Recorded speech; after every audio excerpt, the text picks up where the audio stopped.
Now kukhona izinto azibona ebonisa uThixo ngebandla leinsuku zokugcina, but ngifuna ukuthatha nje few things or two things engifuna ukukhuluma ngazo and then ngisuke la epulpit. One, uthi lo mzalwane ngasekugcineni uNkulunkulu uyothula umoya wakhe phekwa yonke inyama. Hallelujah. Amadodana namadodakazi ethu azoprofeta. Abadala bethu baphupha amaphupho insizwa sibona imbono. Ake sithi amen enkonzweni. Now ngifuna sithathe izintonyana ezifew. If sekuthululwe umoya, two things ezibonakala ebandleni before uJesu abuye.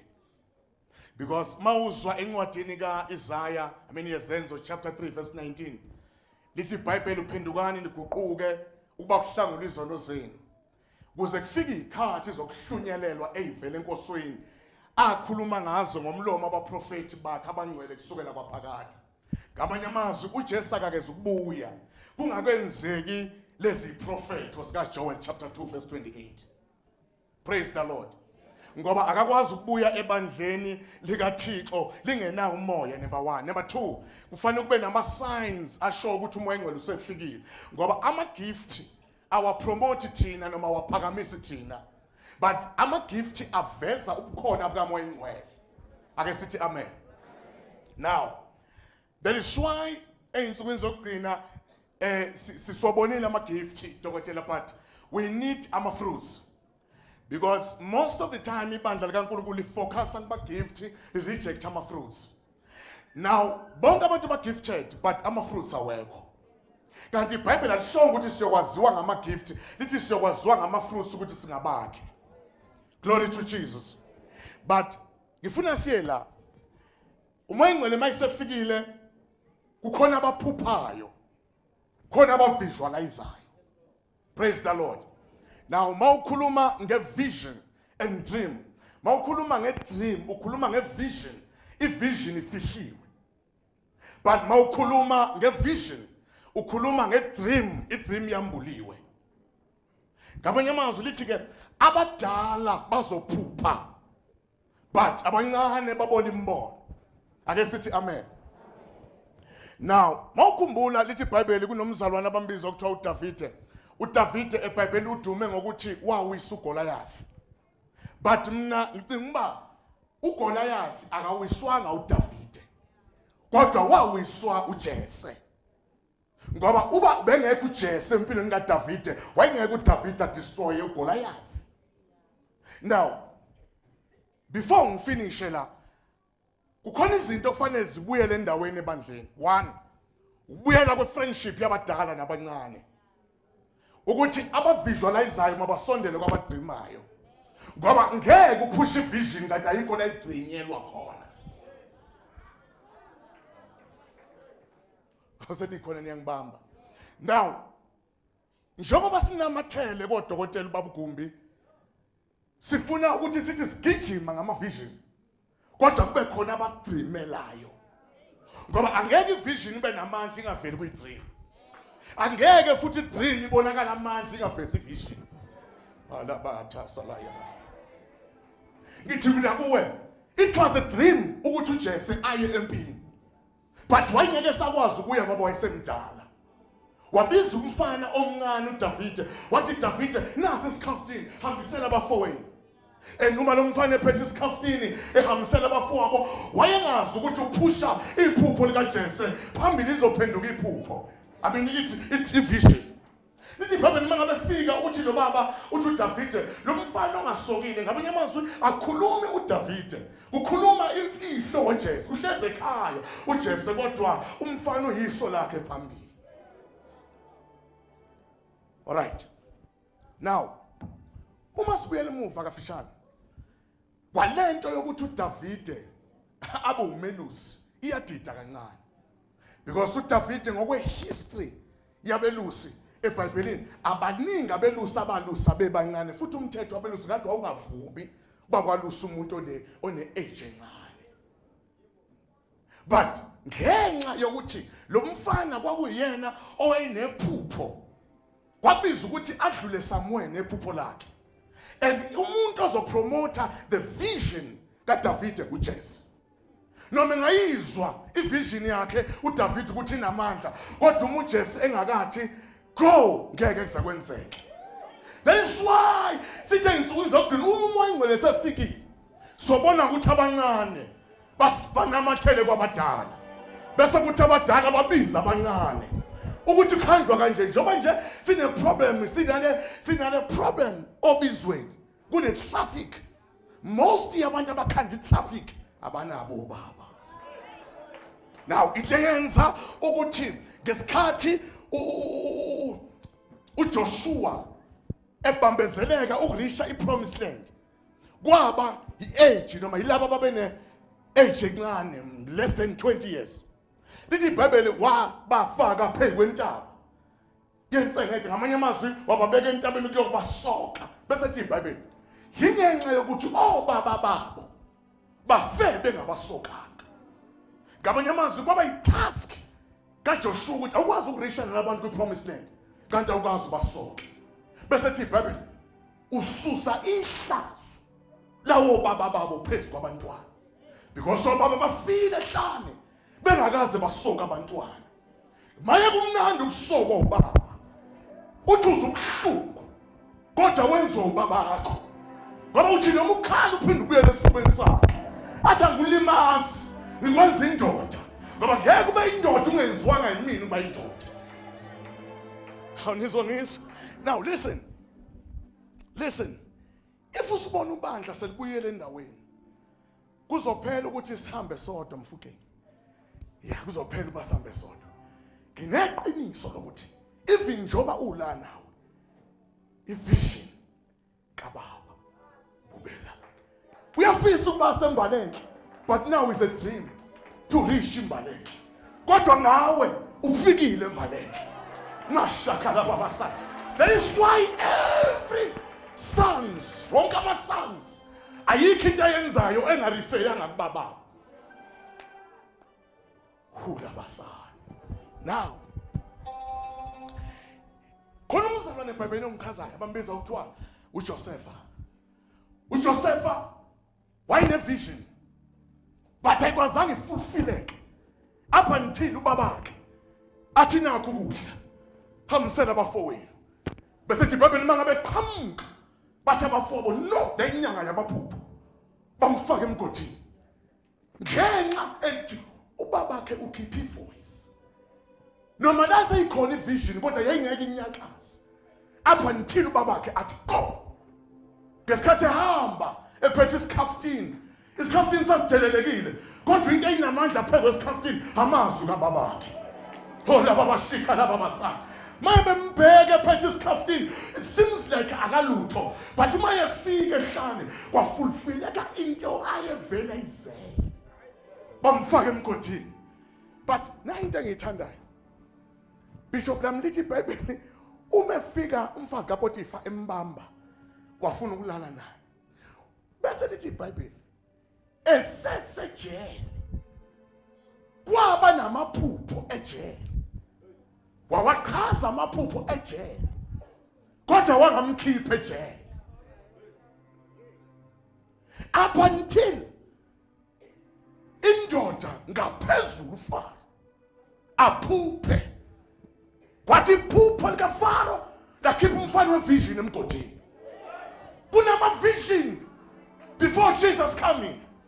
Kunemibono egcwele ebandleni kodwa ayikwazi ukuyipromote. Idinga amadoda amadala adreame bese kuyenzeka izinto. Awuthi ngibuyele emuva. Lithi iBhayibheli 1 bekunonkosikazi abathi umfazi kaElimeleki. Kwathi ngendlala wasuka eBethlehem eJuda wehlela kwaMowabi. Lithi iBhayibheli ngalesi sikhathi esuka kwaba nendlala. Ngicela ungadluli la. Leli gama ethi Bethlehem lisho umuzi wesinkwa, but leli Juda lisho praise or worship. Saphela isinkwa mfukeni wehla. Kanti noma isinkwa singasekho akusho ukuthi praise iphelile. Wehliswa isinkwa wayezweni lokufa.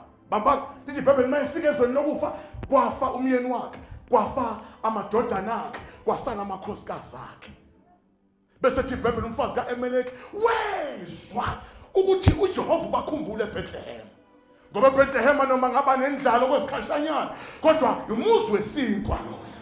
Noma nganendlala for few years, but kahle angeke kuze kuphele iminyaka kusendlaleni. Uthi uJehova mayekhuluma la kuJoel, abantu bami abayikujapha kuze kube phakade. Uthi ngithumela inkumbi nenkasa nesibotho kuzobuya ngeensuku zokugcina. Bamba lithi iBhayibheli uma esebuyele emuva abakoti bakhe bayeza, uyeza lo oqala uyamhaga ubuyele emuva, uyeza wesibili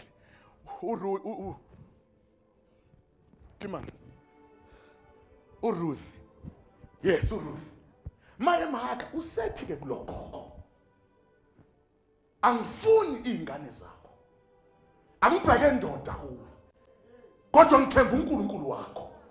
Usugogo umdala but nje yodwa ake nishale impela izandla bazana. Praise God, praise the Lord, praise the Lord. Sengiyasuka la mkhawa, sengiyasuka. Ake sithi awuthinta ababili abathathu, awuthinta ababili abathathu uzobesho njalo manje, awuthinta ababili abathathu. Glory to Jesus, glory to Jesus. Now listen boy. Lithi iBhayibheli uma lo mama esezwile ukuthi emasimini kaBowazi kuyavuneka, wathatha intombazana wathi mntanami woza esifubeni sami, ngiyafuna ukuyovuna kodwa ngisenawo amandla ukwensimini kaBowazi, kodwa ngicela ulale lapha kimi my sister. Lithi iBhayibheli uthi ke nenze njani? Uthi ugogo cha kule yansimi kuyakhothozwa, kuyalandelwa noma ngabe ulandela bani abakule yansimi bayaliwe, abafana bakhona bathintisi ngoba kungayi kwezinye insimi yana kule yansimi. Alithi iBhayibheli mangabe fika untombazana enikezwe instruction ugogo wavuna. Nayindaba ke la ngiyithanda khona. Lithi iBhayibheli esezongena emshadweni kwabiza ukuthi ugogo amnikeze something emgunyaza ungena emshadweni. Qaphela, uma singasenabo laba bantu, abantwana bethu bazongena kabuhlungu ngoba basekho abantu abazodonsa ingane. Bathi mntanami angisenawo amandla kodwa ngifaka lento lapha kuwe. Listen. Lithi iBhayibheli uRuth walalela. Usethi ugogo ke sokusebusuku manje, sokusebusuku uBowazi ulele. Ngabadala bazi ukuthi insizwa ilele, ngoba akikho insizwa esongena emshadweni ingalele. Genesis to Revelation akekho umuntu okwangena emshadweni evula amehlo. Wonke umuntu obengena emshadweni ubelaliswa ukuze athi epromisa lo kube nguye yedwa, kungakhala abaningi. Ngoba uma simphakamisa sithi uyashada kanti abanye bayakhala, bakhaliswa ukuthi uqale kimi nami ngithembisa nomunye ngoba ngesikhathi engalele uyacinga amafika, ucinga amadimbuzi, ucinga ngisekhona abazalwane, ucinga ubumhlophe. Kodwa uma esehamba ngeinstruction yabadala uyazi ukuthi ngalesi sikhathi insizwe ilele, ngoba ungena emshadweni nensizwe engalele istress.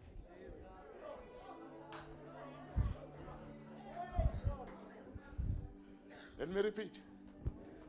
Nenisile sengiyaqeda. Now, uthi lo gogo, gqoka manje mntanami. Sokusebusuku. Khipha ingubo yakhe enhle. Kusho umama uthandazayo. Wagqoka untombazane. Wathi hamba kuBowazi uselele. Bese thi iBhayibheli waphuma lo ntombazane phakathi kobusuku eyensizweni lele.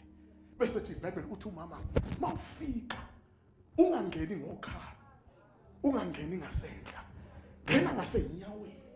Mawuqeda ukuvula ingubo yakho bese ulala khona enyaweni, ungakhuphuki.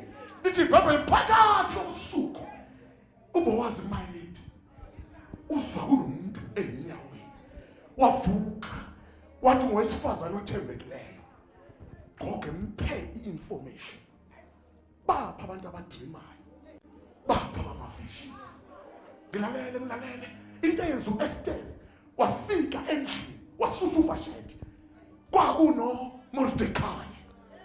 Sinabantu namhlanje abarejecte uMordecai bayayihambela because barejecte uMordecai. Kanti uyamdinga uMordecai umuntu ozokutshela ukuthi noma ungenay'ncathulo zishape mntanami, noma ungakwazi ukungena esaluni kodwa uzobabhitha abanye amantombazane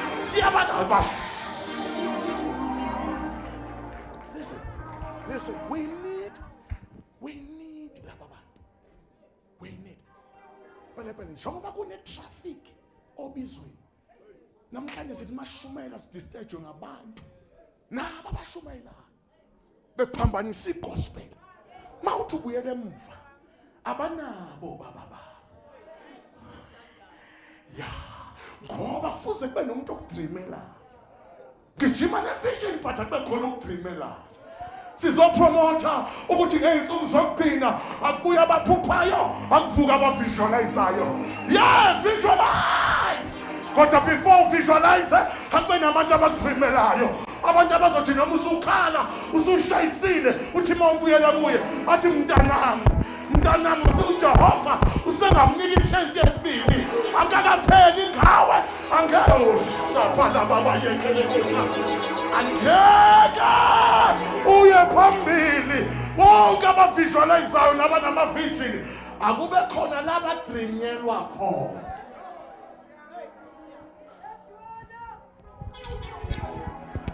Old Testament is the New Testament, but the New Testament ifihlwa kwi-Old Testament.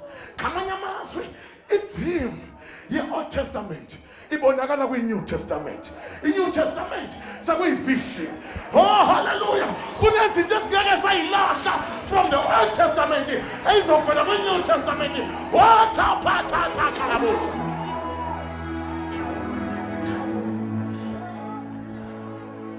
When you reject abantu abadala, ungena Facebook ima unama problems, ungena kwi-Instagram ngoba awunabo abantu ozothi uma ungena athi mayivula umnyango umama ethi ungakakhulumi lutho athi ake siwe ngamadolo umntanami athi mamba laba bashika yila laba baya etheke yosa mamra bosika yelele bebe uzizwe ibuya amandla. Why ukhona ukudreamela?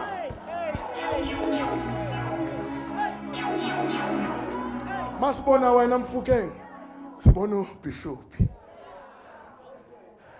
nguye noma singambonanga uJZ eseParliament noma esenkandla, kodwa amaphoyisa asempumalanga maye kuvimba ufishwa nguye noma engekho ngoba laba abantu bayiso lakhe. uJesu bazana bamba uJesu uthatha only 12 kwi-12 ubuka umhlaba wonke. Uthi kuliphupho lami ukuya eMpumalanga, kodwa ngeke ngisaye eMpumalanga. Kodwa laba bawu-12 angeke umhlaba udlule bengahambanga. Usethi kuPeter ke, Peter, ngesikhathi useyingane ubuya la uthanda khona, kodwa kuzofika isikhathi lapho uzothi mawukhula ulula izandla kube khona okugqokisayo akusela ungafuni khona. Siyabanida abantu abazothi kithi akuyona indlela le, nansi indlela. Ibambe sengivala uJese akukhulunywa ngaye makungola yakhe, kodwa uJese akakhipha igunya lokuthi my son akuyongibonela abafo akade hambobulala uGoliath, akuyongibonela abafowethu bahlezi kanjani. Ngamanye amazwi I wish ukuye empini, but since kukhona wena available ngifaka ukuye empini. Kuyasuka kimi ukuye empini sengisala nedream, but ngifaka idream kulomfana iphenduka ivision. And uma ngiflatha ngihamba ngiguqa ngamadolo ngithi baba hamba naye. Oh lapho bonakala khona kuyobonakala mina. Why? ngoba umeshayisile umuntu okhalayo yini. Sengivala uSamuel kwabiza ukuthi athi noma ekhuluma uthi angathi ungayi kuEli. Kwabiza ukuthi mayekhuluma lo mfana ngoba kwanesiko ukuthi njobe ekhula uyayikhulela khona wayemolda khona wayemshape noma yenizwi lasingasazwakali kodwa kulomntwana yazwakala.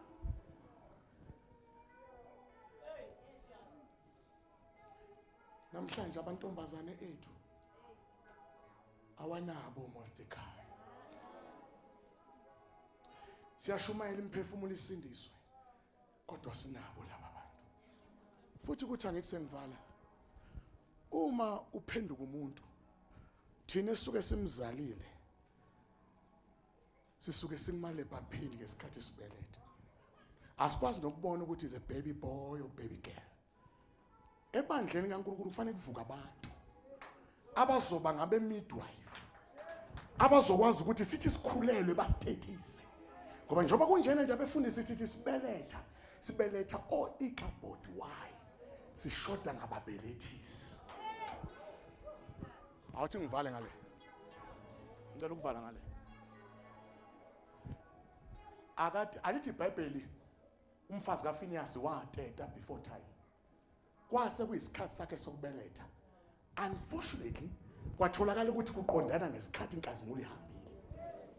The devil ukwazi usibona insuku zokubeletha kwethu asusa inkazimulo ukuze mase kufika isikhathi sokubeletha Lord is gone. Lalela ke nayi mistake la ikhona.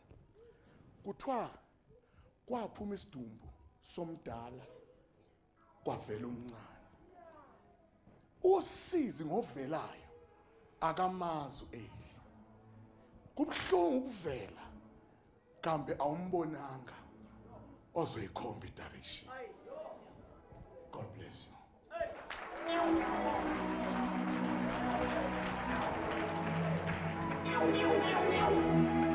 Well,